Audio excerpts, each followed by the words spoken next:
All right, so this is going to be a short clip.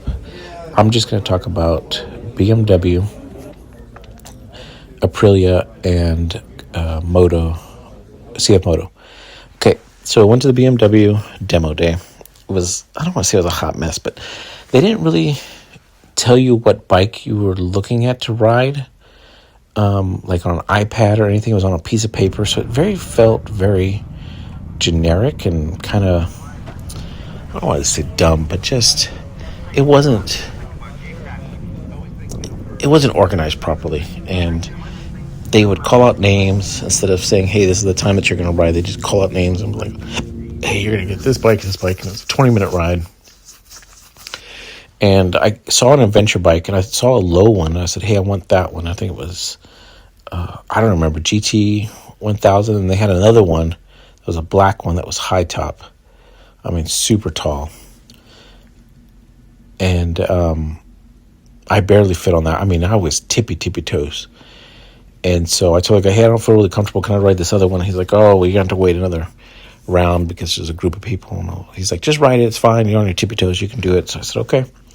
Which I enjoyed it because it had, I mean, I don't know if it had, but I had done quick shifter on it. I just like click, right? And so it was riding real well. Well, we came out of the dealership to the left going up. This is in San Antonio, through this back road. And we hit this light where this train track was.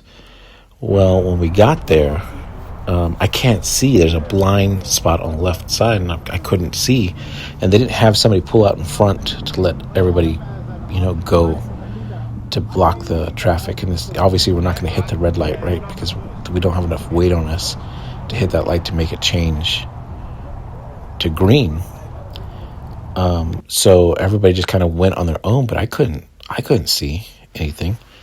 And so I looked to the left, and when I looked to the left, I put my right foot down, and I stepped on that white paint, that reflective paint that's on the ground. I slipped, and I fell. And I wasn't wearing my jacket. I was wearing some other jacket, and I tore up my right arm.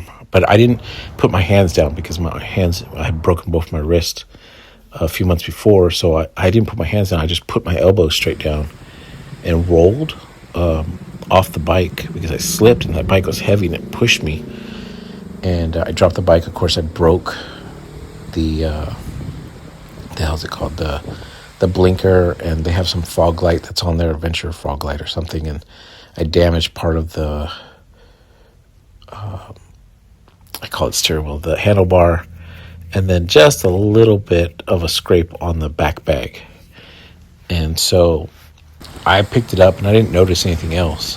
And of course, some other guy at the back noticed something, and he's like, oh, you scratched this part of the bike really bad. It was like where the number was the 1800 or the 1200 or 1100, whatever, GT, where the name of it was kind of scratched. And so I lost the group. I didn't know where the group was. I didn't know who was in the group or what was going on. I mean, that group was gone. So I just took off and just rode, and I was like, you know what? I don't want to deal with this anymore. I don't want to be part of this. I just want to go back. So I knew the area. I went up the road, came back around, took this back road, and came back. And I came back to the thing, and they're like, "Oh, everybody's back. The first group's back." Or this, I guess we trickled in, right? So there was like a small group, and then there was a bigger group that came back. And this guy at the end told him, oh, somebody dropped the bike. And so the guy's like, somebody dropped the bike? Who dropped the bike? And he looked over at me, and he was like, how could you drop the bike? And I said, I told you, man, like, this thing was too tall. And so what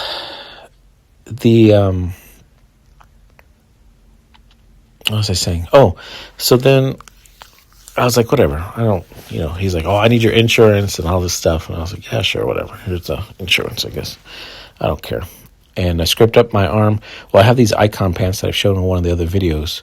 I mean, I hit hard on my right hip. Didn't feel it, dude. Those Icon pants really did the job when I hit that floor. I mean, I did a good job. Now, my elbow, jacked up. I mean, just all messed up.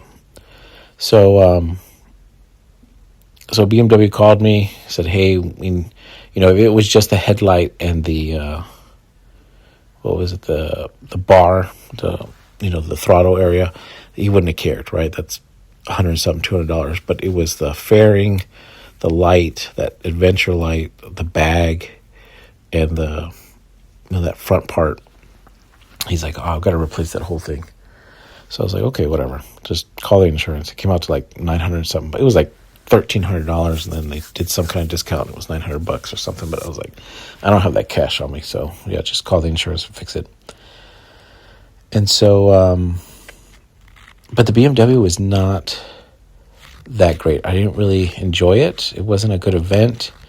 Everybody there was kind of like snobby-ish. Like I tried to talk to some people, and they're like, "What do you ride?" And I told them like Suzuki, and they're like, "Oh, well, right." Like just kind of like, okay, whatever. Like I went because I wanted to ride the RR, right? What was it? The S1000RR or something like that, or I don't even know what it is, but they're RR 1000 or 1000RR, and they didn't have any sports bikes there. They were all adventure bikes or like a former fashion of that. And I didn't see any like sports bike, motorcycles there. I think they had a couple of 250s, and I was like, no, man, I want to feel what, I'm going to buy a BMW. I want the expensive shit. And,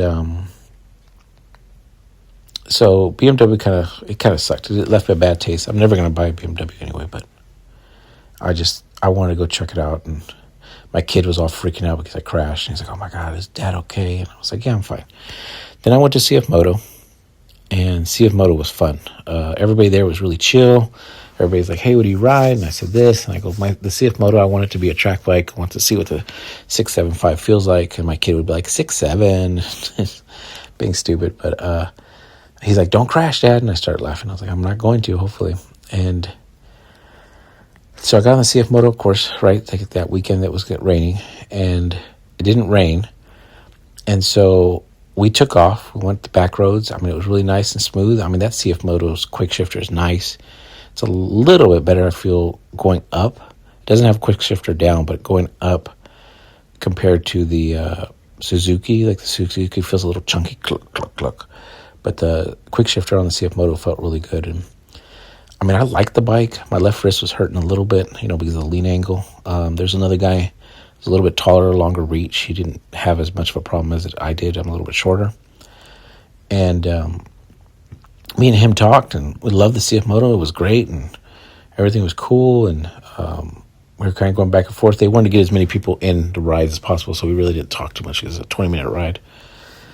And they gave stickers and hats. BMW didn't give shit out. It's kind of like, what the fuck? Like, it doesn't matter. So we would sit there and talk, and I was talking to the guy. I was like, hey, listen, I really like the CFMoto. I'm just a little worried about parts. And he goes, oh, we have all the parts in New Hampshire or Wisconsin, or I don't know, somewhere up northeast. They have 20 years worth of parts for every motorcycle that they have. And he's like, everything's made in China. Everything that we come across, even the bikes that you have, there's parts all over the place that are made in China that we swap in and out anyway. So all these people that dog on, CFMoto being made in China, it's just kind of weird. But I think what it is that CFMoto makes so many changes so fast that there's no consistency. And so that was kind of what the issue that people have with CFMoto is. I think that 675 is the longest it's been out as far as a motorcycle is concerned, and that 475 or 450 has been out. But I don't think they have like a consistent motorcycle that they're like, oh, this is going to be our 10, 15 year bike, right? So I think that's what a lot of people have issues with, and that's what makes me laugh too, because then you get people like, oh, these bikes have long in the tooth with their engines, 10 years, 15 years, blah blah blah. I'm like, you just literally complain that CFMoto changes every 5 years or every 3 years. A new bike comes out, so their old one is obsolete, and now you're like, oh, but this other bike, Suzuki or Kawasaki, has been running on the same platform forever. And which one is it? Like, you want it to last a long time? You want something upgraded every single year or 2 years or 5 years? Like, isn't it going to put one of the older bikes out of commission? Like, I don't know. It doesn't make any sense to me, these people complaining in the same breath as saying Chinese bikes aren't that great. Where was it? Oh, then I went to Aprilia, which was the BMW shop, and I had a blast there. It was great. But of course, then it started raining.